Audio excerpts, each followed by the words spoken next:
Hello hello hello everyone. So last lecture तक हमने हमारा विल्किंसन कैटलिस्ट का पार्ट कंप्लीट किया था। So hydrogenation through the Wilkinson catalyst where alkenes are converted into alkane. In this lecture we are going to take first olefin metathesis reaction, then उसके बाद हम एक इम्पॉर्टेंट ऑर्गेनोमेटेलिक का जो part होता है parallels between main group and transition metal, इनके organometallic chemistry, उसमें बोरेन का पार्ट आता है, क्लोजो, निडो, अरेक्नो, बोरेन, उनके स्ट्रक्चर, उनके रिएक्शंस, उनका इलेक्ट्रॉन काउंट, ये सारी बातें इसके ऊपर 100% क्वेश्चन होते हैं एग्जाम में। ठीक है, तो फर्स्ट जो हमारी रिएक्शन एक बाकी है ओलिफिन की वो कंप्लीट कर लेते हैं, उसके बाद हम बोरेन की केमिस्ट्री देखेंगे। ठीक है,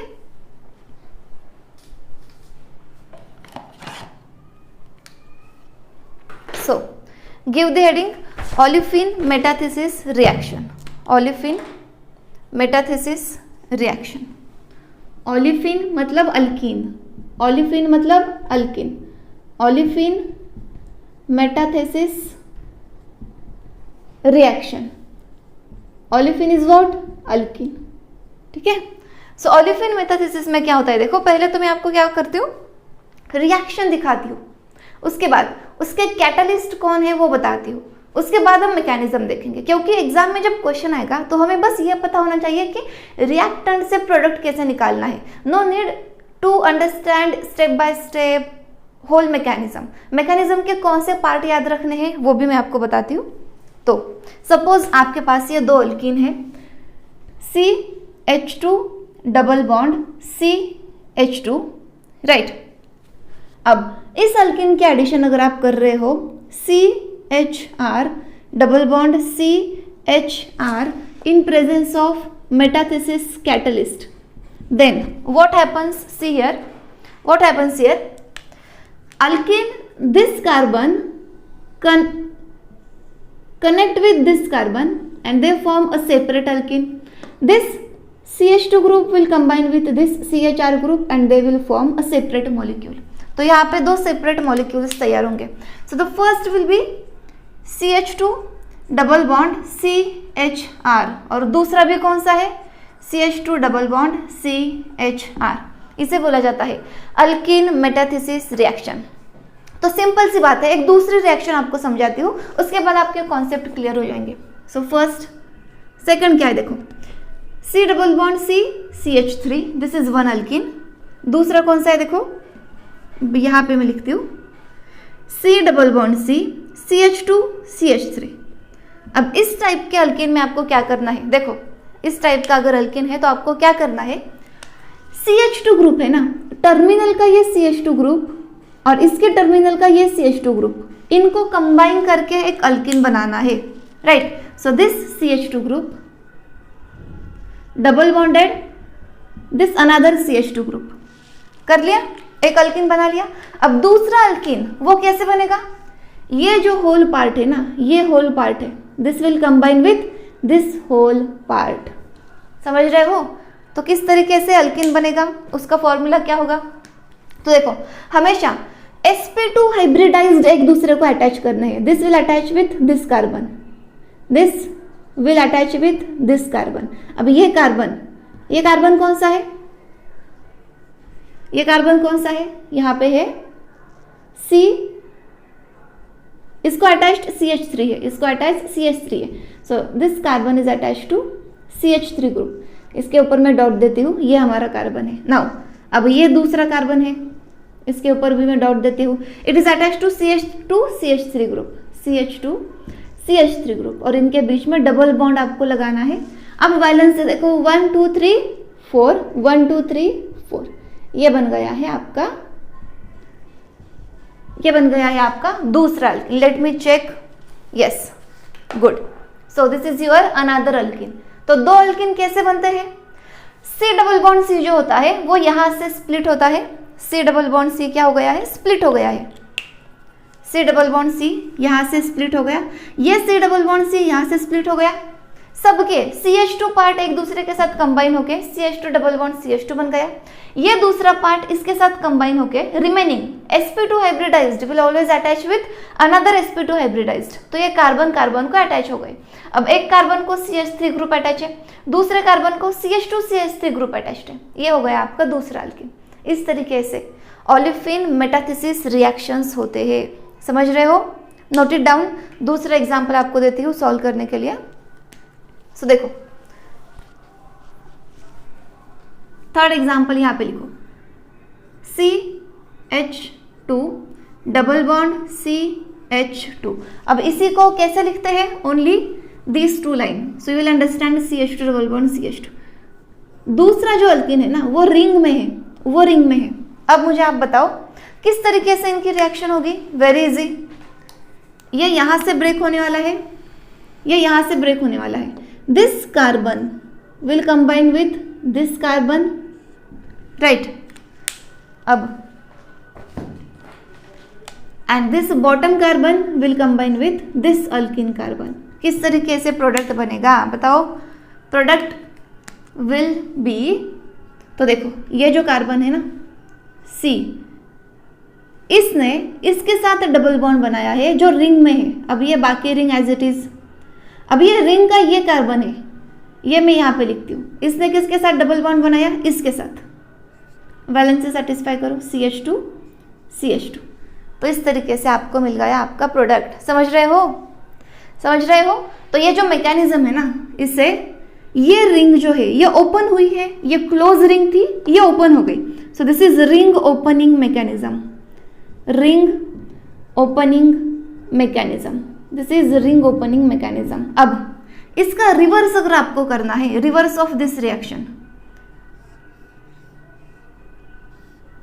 इसका रिवर्स मैकेनिज्म अगर आपको करना है तो किस तरीके से होगा mechanism? This bond will come here, this bond will come here. तो ये रिंग अभी हो गई है आपकी क्लोज, और यहां पे भी एक रिंग तैयार हो गई। उसके बाद और फर्दर रिएक्शन अगर होती है, ये यहाँ पे, ये यहाँ पे, तो ये बन गए आपके दोनों भी रिएक्टेंट सेपरेट। यहाँ पे एक और ये रिंग में एक डबल बॉन्ड, तो ये हो गई एक एग्जैक्ट अपोजिट रिएक्शन। बट हमें यूजिंग द कैटलिस्ट कौन सी रिएक्शन करनी है? ये कैटलिस्ट, और यहाँ पे कैटलिस्ट यूज किया जाता है। अब वो कैटलिस्ट कौन सा है वो मैं आपको बताती हूँ, बट एक्चुअल में हो क्या रहा है ये पता चला आपको।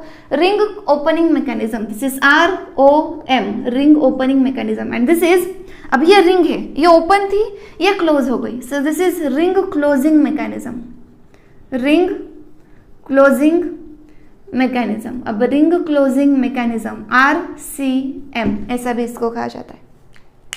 अब हम देखते हैं कैटलिस्ट। ये सारी रिएक्शन होने के लिए कैटलिस्ट कौन से यूज किए जाते हैं? Note it down.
So let us discuss about the catalyst.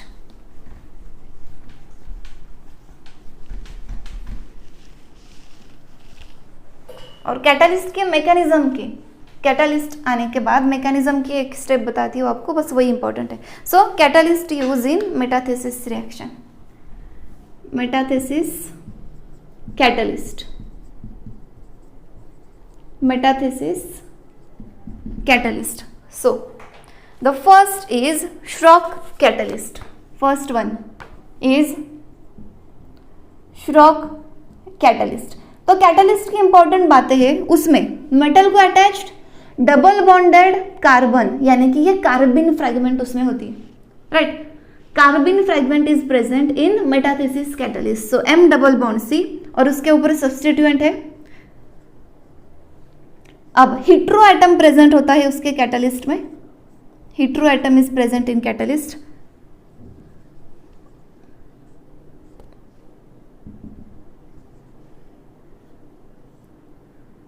और ये tertiary oxide fragment is present. ठीक है, यहां पे जो मेटल है आपको पता है श्रॉक कार्बिन में MO और टंगस्टन, ये मेटल्स यहां पे यूज है. अब दूसरा कैटलिस्ट है Grubbs catalyst. Second one is Grubbs catalyst. Grubbs catalyst में ruthenium is used as a metal. यहां पे भी क्या है, कार्बिन फ्रैगमेंट है, उसको R ग्रुप अटैच है, 2 ट्राई अल्काइल फॉस्फोरस लिगैंड है और 2 हैलोजन से. Halogen can be chlorine, bromine. So this is Grubbs catalyst. अब इन दोनों में आप नोट डाउन करो. This Schrock catalyst is superior. Schrock catalyst is superior among these two. So इन दोनों में से Schrock catalyst इसका रेट ज्यादा होता है. अगर आप Schrock catalyst यूज करते हो तो मेटाथेसिस का रेट ज्यादा होता है as compare to the Grubbs catalyst. तो Schrock catalyst के प्रेजेंस में रिएक्शन रेट ज्यादा है, इसलिए Schrock catalyst is superior to the Grubbs catalyst. ये भी नोट डाउन करो. श्रॉक एंड ग्रब्स कैटलिस्ट में फर्क क्या है कि श्रॉक कैटलिस्ट में मेटल को डबल बॉन्डेड हीट्रो एटम है और ऑक्सीजन है. हीट्रो एटम यानी कि नाइट्रोजन ऑक्सीजन, जनरली हम इनको हीट्रो एटम कहते हैं. सो यहाँ पे 3 हीट्रो एटम है, एक कार्बिन है.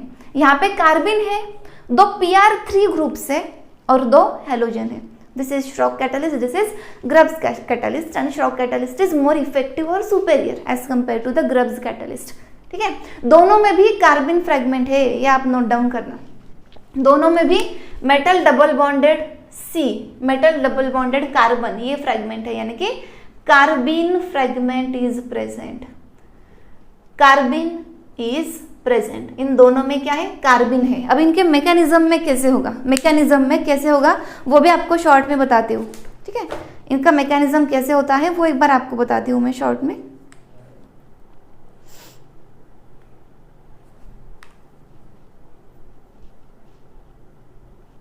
अब देखो, कोई भी एक कैटलिस्ट ले लो, ये नोट डाउन किया, ये सारी बातें नोट डाउन की है. अब इसका थोड़ा सा मैकेनिज्म हम देखते हैं.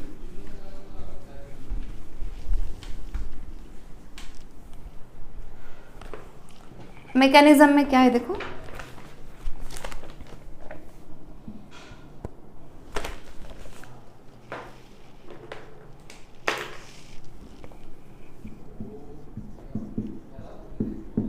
सो कैटलिस्ट की कार्बिन फ्रैगमेंट सिर्फ ले लो आप, metal double bonded carbon and अब हमें जिस अल्कीन का मेटाथेसिस करना है ना,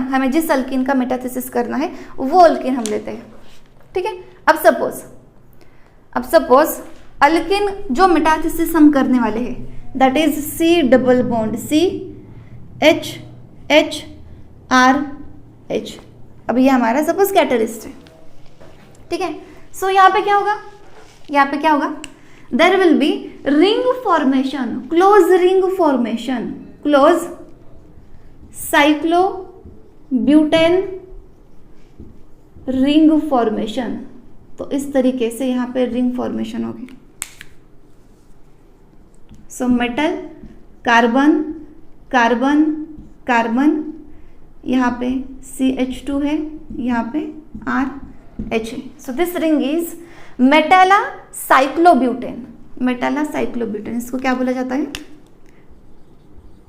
मेटाला cyclobutane, because it involve the metal. Metal involve है, that is why it is मेटाला cyclobutane ring formation. So in metathesis catalyst, intermediate is cyclobutane containing metal, that is metallocyclobutane. Remember this. Okay. अब ये separate कैसे होगी ये आप guess कर सकते हो अभी.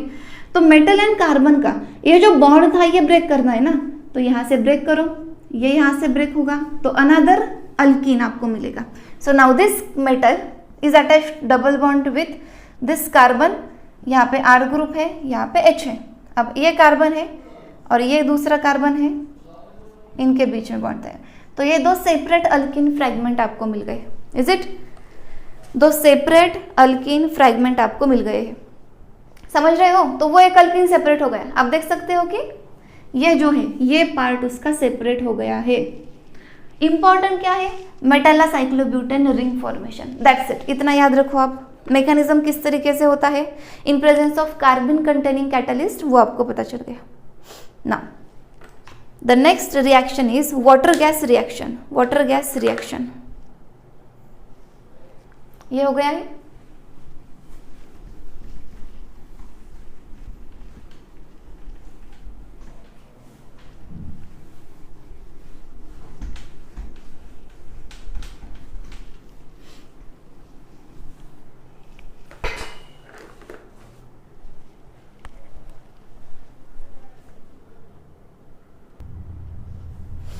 So give the heading water gas reaction.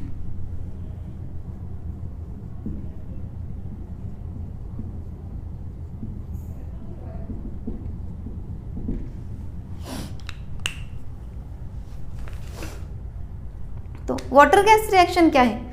When you pass the steam through coke or coal.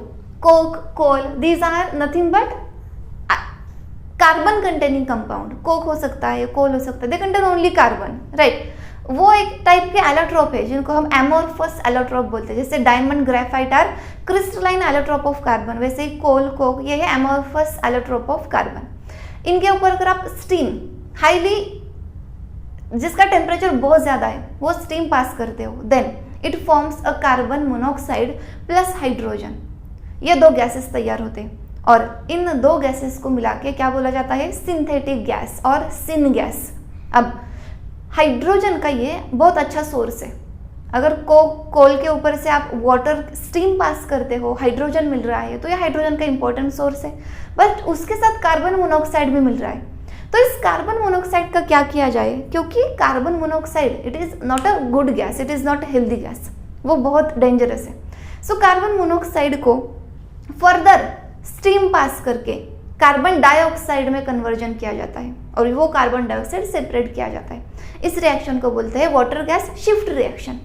पहली जो रिएक्शन थी वो वाटर गैस थी, बाद में हमने कार्बन मोनोऑक्साइड का कन्वर्जन कार्बन डाइऑक्साइड में किया है.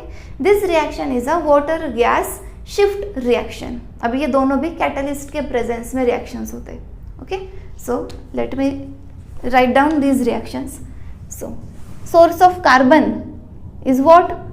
कोक और कोल. इसके ऊपर से स्टीम पास की जाती है, H2O steam. Then in presence of a catalyst carbon monoxide plus hydrogen in 1:1 proportion तैयार किया जाता है and this is called as a synthetic gas और सिन गैस. ओके, सिंथेटिक और syn gas. Now what happen? ये है water gas reaction. Now next is water gas shift reaction. Water gas shift reaction. तो ये carbon monoxide जो है ये हमें नहीं चाहिए, कार्बन मोनोऑक्साइड हमें नहीं चाहिए. So carbon monoxide again it is pass through the stream and CO2 plus H2 हमें मिलता है. ठीक है, so this is water gas shift reaction. तो यहाँ पे जो कैटलिस्ट है ना, आयरन, क्रोमियम, इनके कॉम्बिनेशन का कैटलिस्ट यूज़ किया जाता है, और जिंक कॉपर, इनके कॉम्बिनेशन का। तो इम्पोर्टेंट क्या है, वाटर गैस रिएक्शन में ट्रांजिशन मेटल कैटलिस्ट यूज़ किया जाता है। Transition metal catalyst are used here. Then importance क्या बताया मैंने, it is a source of hydrogen, यहाँ से हाइड्रोजन मिल रहा है। अब CO को सेपरेट करने के लिए उसका कन्वर्जन CO2 में किया, ये CO2 सेपरेट किया जा सकता है, again it is a source of hydrogen. इसे क्या बोला जाता है, सिंथेटिक गैस। अब क्यों, ऐसा क्यों है, क्योंकि ये जो आपको कॉम्बिनेशन मिला है ना CO + H2, इससे पर्टिकुलर कैटलिस्ट यूज करने के बाद आप अल्केन ऑब्टेन कर सकते हो। पर्टिकुलर कैटलिस्ट यूज करने के बाद मीथेन गैस आप ऑब्टेन कर सकते हो, और you can obtain alcohol from CO + H2 combination. तो इतने सारे रिएक्शंस के लिए ये CO + H2 इंपॉर्टेंट है।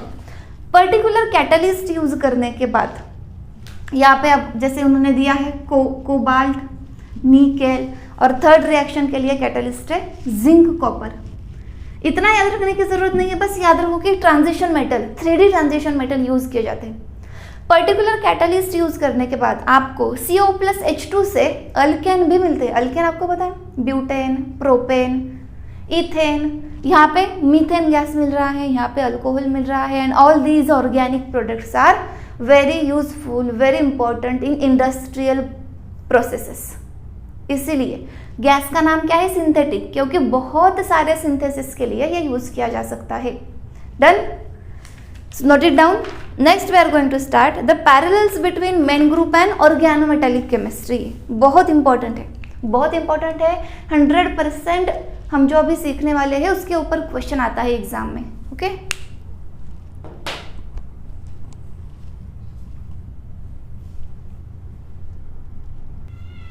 तो देखो, अब मैं क्या कर रही हूँ आपको, main group and parallels between main group and organometallic. अब ऑर्गेनोमेटेलिक का मतलब होता है कि जिसमें ट्रांजिशन मेटल के कॉम्प्लेक्सेस इन्वॉल्व है। फॉर एग्जांपल CrCO6, MnCO5, ये सारे हैं ऑर्गेनोमेटेलिक कॉम्प्लेक्सेस। मेन ग्रुप के कॉम्प्लेक्स कौन से होते हैं, BH3 हो सकता है, CH4, PH3, SiH4, ये है main group complexes. Iron, cobalt, nickel, इनके जो भी कॉम्प्लेक्सेस है वो है ऑर्गेनोमेटेलिक कॉम्प्लेक्स। अब इनका इलेक्ट्रॉनिक इक्विवेलेंस कैसे निकाला जाए, मतलब हमें कैसे पता चलेगा कि मेन ग्रुप का कौन सा कंपाउंड इस ऑर्गेनोमेटेलिक कंपाउंड के साथ इलेक्ट्रॉनिकली इक्विवेलेंट है, ठीक है ना। तो हम अभी देखने वाले हैं इलेक्ट्रॉनिक इक्विवेलेंस। सबसे पहले बात ये है कि जनरल क्या होता है, देखो ना, जो मेन ग्रुप के कंपाउंड होते हैं CH4, NH3, H2O, ये सारे हम देखते हैं from the point of view of 8 electron, यानी कि इनका ऑक्टेट कंप्लीट होना चाहिए। और ट्रांजिशन मेटल कंटेनिंग जो भी कॉम्प्लेक्स है, MnCO5, सपोज MnCO5, CrCO6, इनके लिए हम अप्लाई करते हैं 18 इलेक्ट्रॉन रूल। समझ रहे हो। तो मेन ग्रुप कॉम्प्लेक्स अगर 8 इलेक्ट्रॉन का है तो वो इक्विवेलेंट होता है ट्रांजिशन मेटल के 18 इलेक्ट्रॉन कंटेनिंग कॉम्प्लेक्स के साथ। अगर मेन ग्रुप का कोई 7 इलेक्ट्रॉन वाला कॉम्प्लेक्स है तो वो इक्विवेलेंट होता है ट्रांजिशन मेटल के 17 इलेक्ट्रॉन वाले कॉम्प्लेक्स के साथ। या अगर 6 इलेक्ट्रॉन वाला है तो ये 16 इलेक्ट्रॉन ऑर्गेनोमेटेलिक कॉम्प्लेक्स के साथ, हम उसे इक्विवेलेंट बोलते हैं। समझ रहे हो आप, 8 इज इक्विवेलेंट टू 18, उसके हिसाब से हम आगे का इक्विवेलेंस लगा रहे हैं। So note it down. अब मैं आपको एक चार्ट लिख के देती हूँ, ये लिख लिया आपने। अब देखो हम कंपेयर करेंगे through this chart. Suppose main group में आपको हेलोजेंस दिए हैं, मेन ग्रुप के हेलोजेंस है क्लोरीन, ब्रोमीन, आयोडीन। तो उनके वैलेंस शेल में क्या होते हैं, 7 इलेक्ट्रॉन होते हैं, मतलब ऑक्टेट से 8 इलेक्ट्रॉन कम, राइट। तो हमें मेटल कार्बोनिल कौन सा इक्विवेलेंट होगा, तो ये अगर 7 इलेक्ट्रॉन है ना तो 17 इलेक्ट्रॉन वाला मेटल कार्बोनिल इसके साथ इक्विवेलेंट होगा।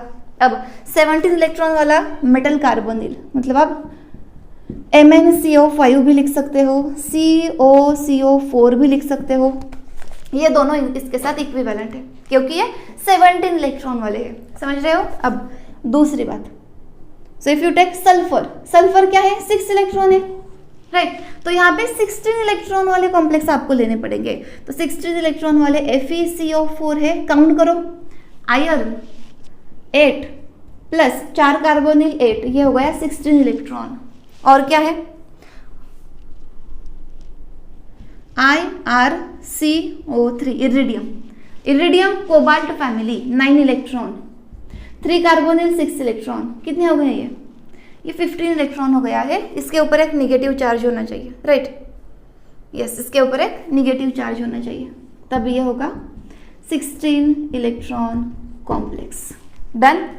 अब वही अगर आप फॉस्फोरस का एग्जांपल लेते हो, third, so phosphorus is having 5 valence electron, तो यहाँ पे आपको 15 इलेक्ट्रॉन वाला कॉम्प्लेक्स लेना है। तो ये इरिडियम वाला कॉम्प्लेक्स आप यहाँ पे ले सकते हो, it is 15 electron complex. Now these two are equivalent, these two are electronically equivalent, these two are electronically equivalent, these two are electronically equivalent, ऐसा बोला जाता है।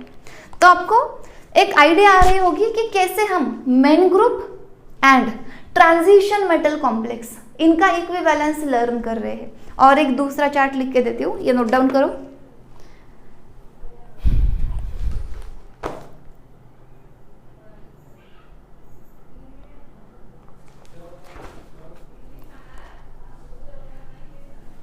डन।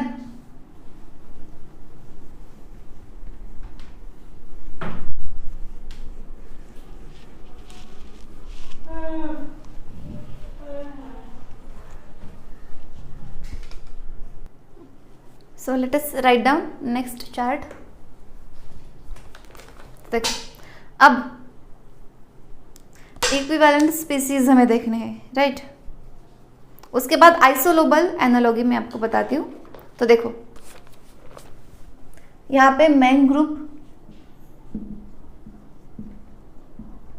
और यहाँ पे ऑर्गेनोमेटालिक कॉम्प्लेक्स, ठीक है। सो मेन ग्रुप का अगर आप देखते हो Cl माइनस, सो Cl माइनस होता है 7 + 1 = 8 इलेक्ट्रॉन कॉम्प्लेक्स। तो ऑर्गेनोमेटालिक ऐसा कौन सा कॉम्प्लेक्स आपको देखने को मिलेगा? सो अगर आप देखते हो CO4, तो ये जो Cl है ये 7 इलेक्ट्रॉन है, और CO4 सो कोबाल्ट 9 इलेक्ट्रॉन, ये इसके 8 इलेक्ट्रॉन, ये हो गए 17 electron. So 7 is equivalent to 17। इसके ऊपर एक नेगेटिव चार्ज है, तो ये ऑक्टेट इसने कंप्लीट किया। यहाँ पे एक नेगेटिव चार्ज अगर आया तो ये 18 इलेक्ट्रॉन कंप्लीट कर रहा है, and that is why these two are equivalent. समझ रहे हो? इक्विवेलेंट। नाउ अब जैसे ये क्लोरीन Cl2 बनाता है ना, वैसे ही ये CO4 भी क्या करेगा? इसका डाइमर बनाएगा, और डाइमर का ही मतलब होता है dimer is equal to CO2 CO8, इस तरीके से भी वो रिप्रेजेंट किया जाता है। So chlorine, why chlorine is equivalent to CO4? Because single chlorine 7 electron, CO4 17 electron, दोनों के ऊपर एक निगेटिव चार्ज अगर दिया जाए तो वो स्टेबल हो जाते हैं, दोनों में डाइमर फॉर्म करते हैं। For example Cl2 CO2 CO8, दोनों भी अगर ये Cl माइनस आप देखते हो तो ये HCl, ये स्टेबल कंपाउंड बनाएगा, और ये भी हाइड्रोजन के साथ HCO4 इस तरीके का कंपाउंड बनाएगा। That is why chlorine and this complex they are equivalent.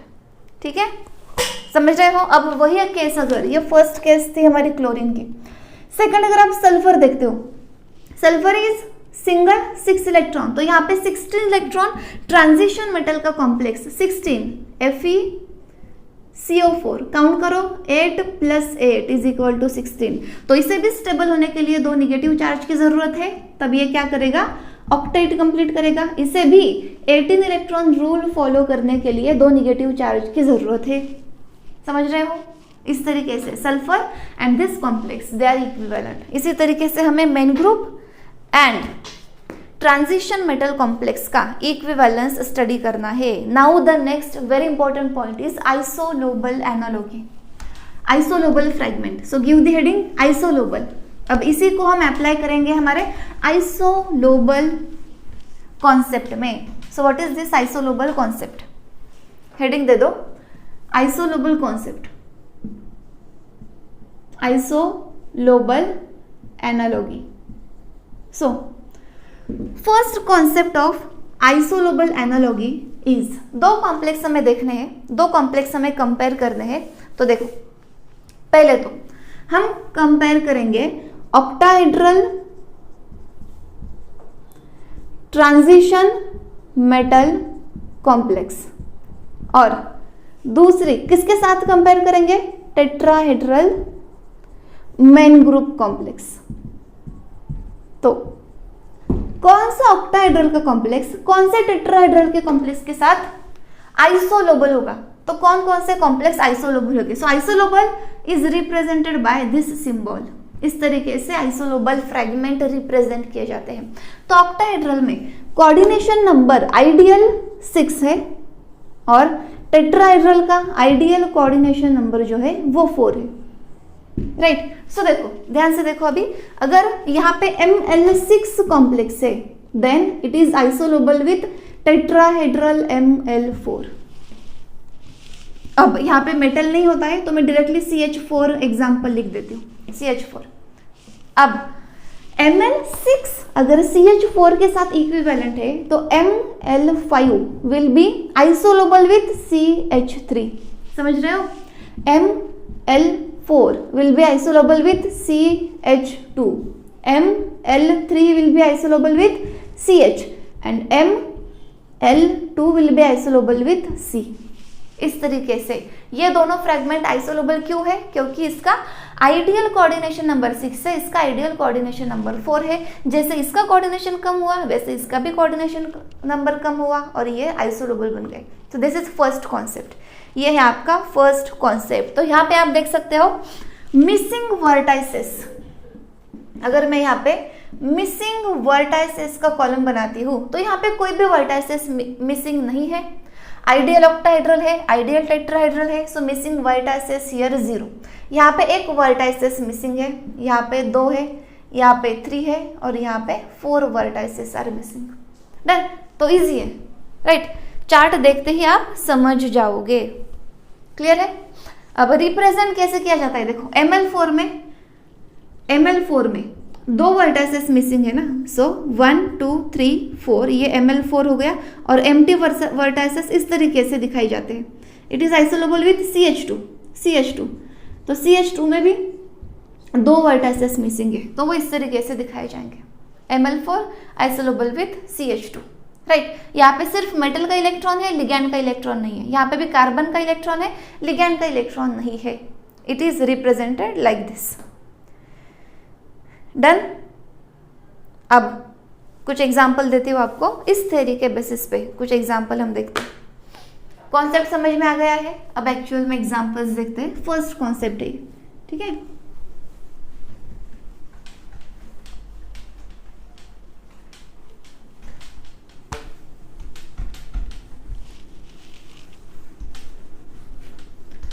It is first concept of isolobal. So just tell me MnCO5 examples हम देख रहे हैं। MnCO5 कौन से कार्बन के कंपाउंड के साथ आइसोलोबल होगा। सो MnCO5 7 + 10 17 electron will be equivalent with 7 electron. Octahedral से एक वर्टाइसेस मिसिंग है, 6 कोऑर्डिनेशन नंबर चाहिए था, 5 है। तो यहाँ पे भी कार्बन इसके काउंट करने हैं आपको, देखो कैसे काउंट करना है। CH3 है, कार्बन के 4 इलेक्ट्रॉन और 3 हाइड्रोजन के 3 इलेक्ट्रॉन, 7 इलेक्ट्रॉन होते हैं। सो 17 electron is isolobal with 7 electron. तो ये दोनों फ्रेगमेंट आइसोलोबल हो गए, समझ रहे हो। अब आइसोलोबल फ्रेगमेंट एक दूसरे के साथ कंपाउंड तैयार कर सकते हैं। सो CH3 can form compound with MnCO5। इस तरीके से isolobal fragment they can form compound with each other. Done. अब दूसरा एग्जाम्पल देखो, suppose CO3 cobalt 9 electron, 3 carbonyl 6 electron, 9 + 6 15 electron. This will be isolobal with 5 electron. तो 5 इलेक्ट्रॉन टेट्राहेड्रल में कहाँ से आते हैं, कार्बन के 4 इलेक्ट्रॉन और हाइड्रोजन का 1 इलेक्ट्रॉन। सो 4 + 1 ये बन गए 5। यहाँ पे 15 इज इक्विवेलेंट टू 5, ठीक है। अब CH4 आइडियल था बट यहाँ पे CH है, मतलब कितनी वैलेंसी कम है, 3 की वैलेंसी कम है। यहाँ पे देखो आइडियल कोऑर्डिनेशन नंबर 6 होना चाहिए था, यहाँ पे 3 है, यहाँ पे भी 3 की वैलेंसी कम है। समझ रहे हो? तो फर्स्ट कॉन्सेप्ट हम अप्लाई कर रहे हैं आइसोलोबल फ्रेगमेंट का। तो कैसे आइसोलोबल है ये दोनों, समझ में आ रहा है सबको? ठीक है। So take another example. अब CH3 के कौन कौन से आइसोलोबल फ्रेगमेंट बन सकते हैं बताओ? CH3, सो इसके 4 इलेक्ट्रॉन, ये 3 इलेक्ट्रॉन, 7 इलेक्ट्रॉन हो गए, राइट। तो हमें 17 इलेक्ट्रॉन वाला कॉम्प्लेक्स चाहिए। 17 इलेक्ट्रॉन, और CH3 है ना, CH4 की जगह पे CH3 है, मतलब एक वैलेंसी कम है। वैसे ही ऑक्टाहेड्रल में क्या करना पड़ेगा आपको? 6 की जगह पे कोऑर्डिनेशन नंबर 5 होना चाहिए, राइट। 6 की जगह पे कोऑर्डिनेशन नंबर 5 होना चाहिए। तो ये इसके साथ आइसोलोबल है, ये तो पता ही है हमें। अब दूसरा और कौन सा हो सकता है? और कौन सा? सपोज मैंगनीज नहीं चाहिए हमें, आयरन चाहिए। तो FeCO5 अगर हम लेते हैं, सो आयरन के कितने इलेक्ट्रॉन है? 8 इलेक्ट्रॉन। 5 कार्बोनिल के 10 इलेक्ट्रॉन, ये तो 18 हो गए, बट हमें 17 चाहिए। तो यहाँ एक पॉजिटिव चार्ज दे दो, सो -1, ये हो गए 17 इलेक्ट्रॉन। तो किस तरीके से ये आइसोलोबल है पता चला आपको? आइसोलोबल का सिंबल यहाँ पे दे दो, symbol for isolobal. Done? Okay, ठीक है। तो कुछ और एग्जांपल लिख के देती हूँ, ये नोट डाउन करो।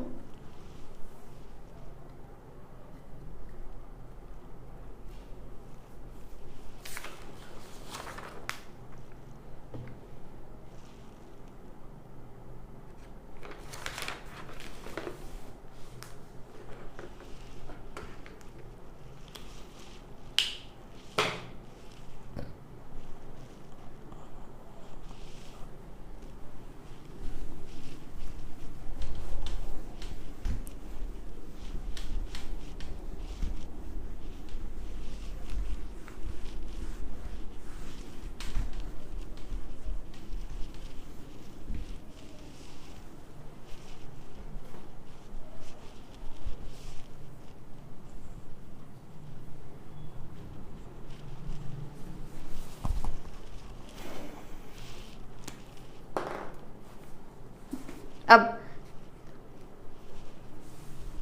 एक पॉइंट ऐड करो। पॉइंट 1 आपने लिखा था ना, अब पॉइंट नंबर 2 लिखो। एक स्टेटमेंट आपको लिख के देती हूँ। हैप्टिसिटी 5 C5H5 and हैप्टिसिटी 6 C6H6 are considered to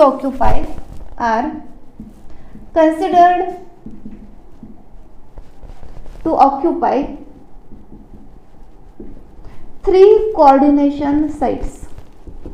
3 coordination sites, ठीक है ना। कोऑर्डिनेशन नंबर 3 अगर आपको कॉम्प्लेक्स है हैप्टिसिटी 5 C5H5 लिगैंड दिया है, तो ये ऑक्यूपाई कर रहा है 3 coordination site. Same for this.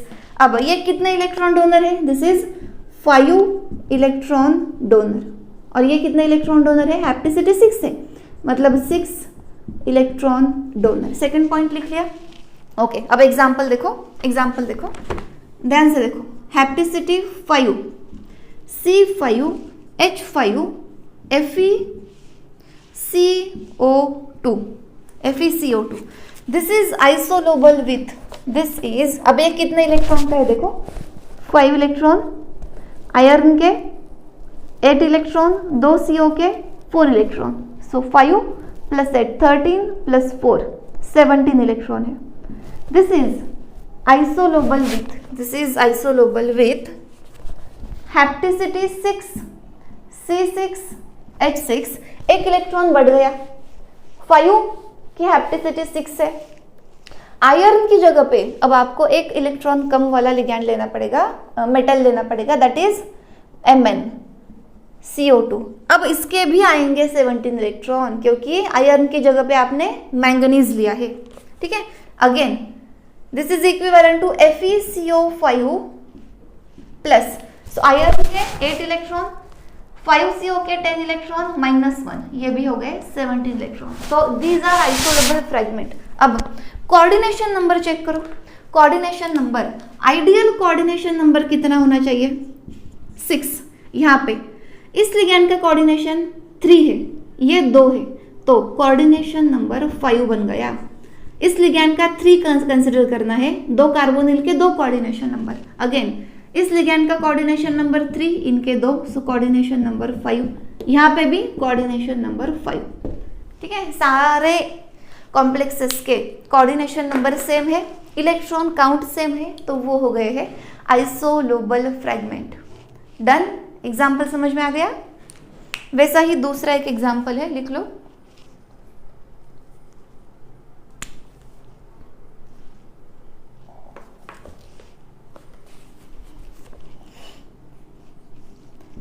हैप्टिसिटी 5, C5, H5, Mn, CO2।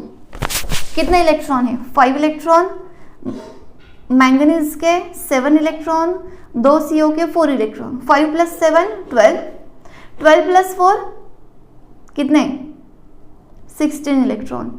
Now इसका एक आइसोलेबल फ्रैगमेंट MnCO5 + MnCO5 इतना अगर है तो मैंगनीज के 7 इलेक्ट्रॉन, ये 10 इलेक्ट्रॉन, 17 हो गए। बट हमें 16 चाहिए तो एक पॉजिटिव चार्ज दिया जाता है, इट इज अगेन 16 इलेक्ट्रॉन।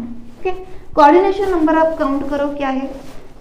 इस लिगैंड का कोऑर्डिनेशन नंबर, इसका कोऑर्डिनेशन नंबर होता है 3 और 2 कार्बोनिल का कोऑर्डिनेशन नंबर होता है 2।